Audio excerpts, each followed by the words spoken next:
গতকালে নিজের চোখে দেখা কথা বলছি, গতকাল নিজের চোখে আমি দেখেছি যা, এক চোখের এক পলকে যা দেখেছি, এক পলকে, এই যে এবার তাকালাম এতটুকু।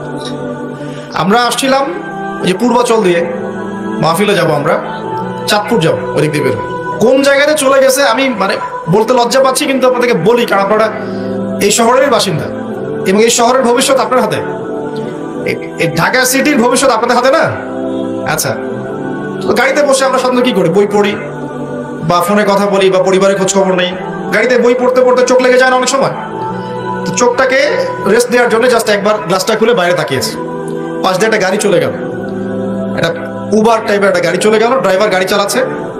পিছনের সিটে, আপনার শহরের অবস্থা বলছি, পিছনের সিটে আমি দেখলাম যে একটা ছেলে এভাবে বসে আছে, আমি যেভাবে বসে আছি, আর একটা মেয়ে তার উপরে উঠে বসে আছে ওপেন রাস্তার মতো।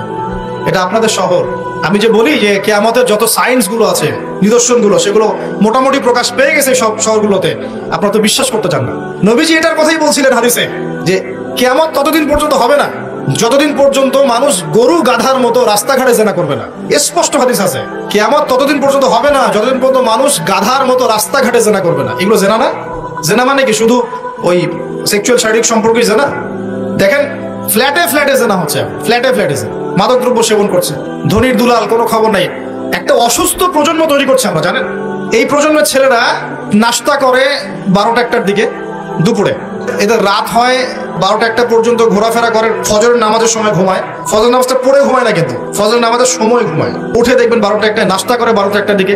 এরা সালাম দিতে লজ্জাবোধ করে, এরা সালাম দিতে লজ্জা পায়, পিতাকে সালাম দিতে লজ্জা পায়।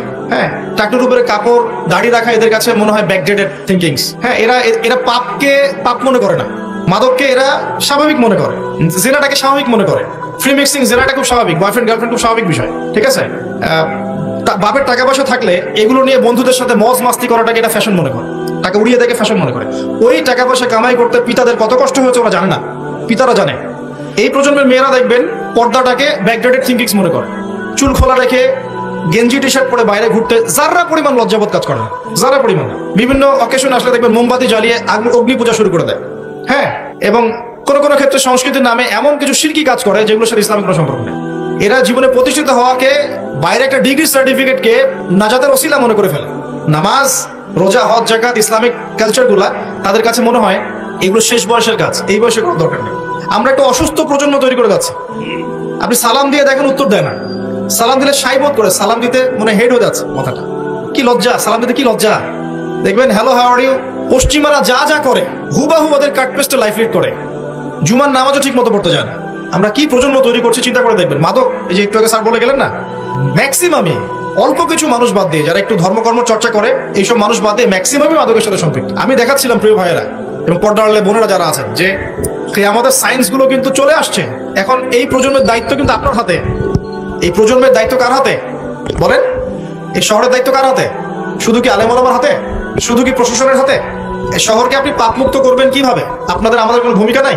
কি যে হচ্ছে কল্পনা করতে পারছেন না। একটা চিত্র দেখছেন না, লাখ লাখ ছেলে দাঁড়িয়ে একটা পর্দার সামনে দাঁড়িয়ে আছে, গোল কখন হবে এই জন্য, দেখছেন না? মিডিয়া এগুলো প্রমোট করছে না। ভাবছেন এমন যে কত সুখে আছি আমরা, তাই না? কি সুখ আমাদের। খেলা হচ্ছে, আমরা গোল গোল চিল্লাচ্ছি, খেলছে কোন টিম, সেই টিম আমাকেও চিনে না, আমার দেশের নামও জানে কিনা আল্লাহু আলাম।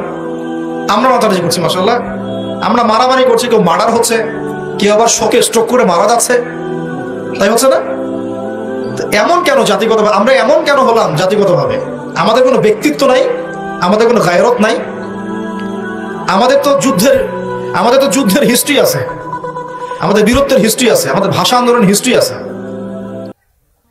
দেশের কনসেপ্ট বাদ দিয়ে ইসলামের কনসেপ্টও যদি বলেন, আমরা তো তারেক বিন জিয়াদের উত্তরসূরি, বিন কাসিমের উত্তরসূরি, খালেদ বিন ওয়ালিদ, উমর ইবনে খাত্তাবের উত্তরসূরি। আমাদের কোনো গায়রত নাই। পশ্চিমারা একটা কিছু লঞ্চ করবে, সবাই নাচানাচি করবে, আমরা সেখানে গা ভাসিয়ে দিব।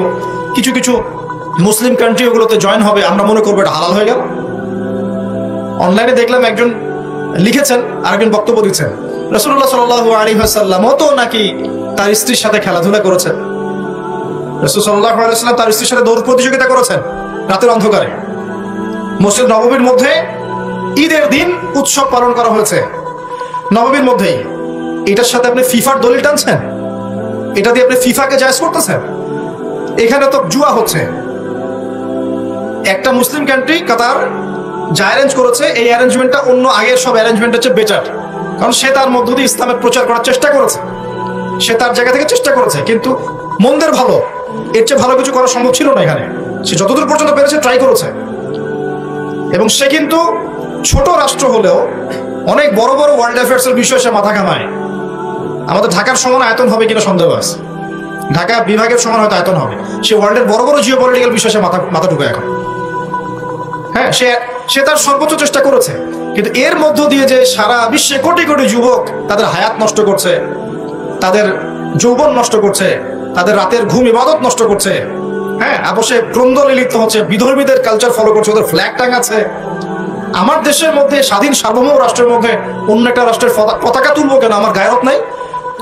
ওরা কি তাদের দেশে আমার পতাকা তোলে কিনা?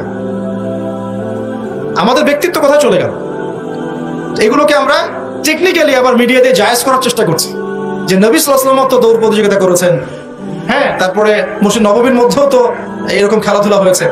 এগুলো ছিল চিত্ত বিনোদনমূলক। যদি আমি একা একা সকালবেলা উঠে ফজর নামাজের পরে এই মাঠটাকে 10 রাউন্ড দেই, এটা আমার জায়েজ না জায়েজ? এই খেলাকে কেন্দ্র করে তো জুয়ার আসর বসাতে পারবেন না, এটাকে কেন্দ্র করে তো সমকামিতা প্রমোট করতে পারবেন না, এটাকে কেন্দ্র করে আপনি lakh lakh billion billion dollar খরচ করতে পারবেন না তো। অথচ আপনার পাশেই প্রতিবেশী রাষ্ট্র ইয়েমেন না খেয়ে মারা যায়, আমাদের পাশেই মিডল ইস্টের পাশেই প্রতিবেশী রাষ্ট্র সিরিয়া না খেয়ে শিশুরা মারা যাচ্ছে। প্রতিবেশী না খেয়ে থাকে, আমি পেট ভরে খাই, আমি মুমিন নাকি? প্রতিবেশী না খেয়ে থাকে আর আমি পেট ভরে খাই, আমি কি মুমিন নাকি? আর সারা বিশ্ব এই দিকে মানুষকে ফোকাস করে রেখেছে, বিশ্বের একটা অংশ এই দিকে ফোকাস করে রেখে তাদের এজেন্ডাগুলো ঠিকই বাস্তবায়ন করছে না।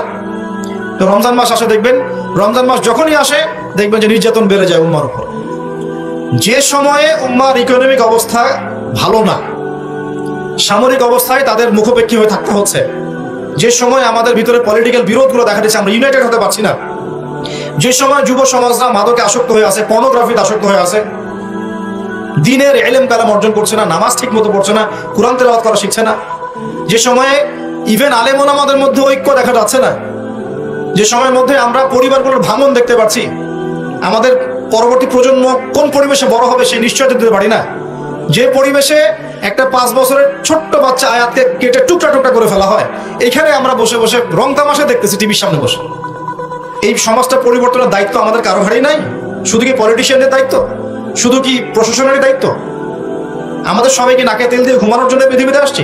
এই যুব সমাজ তো জানেই না, বোঝেই না ওদেরকে কি কারণে এই পৃথিবীতে পাঠানো হয়েছে।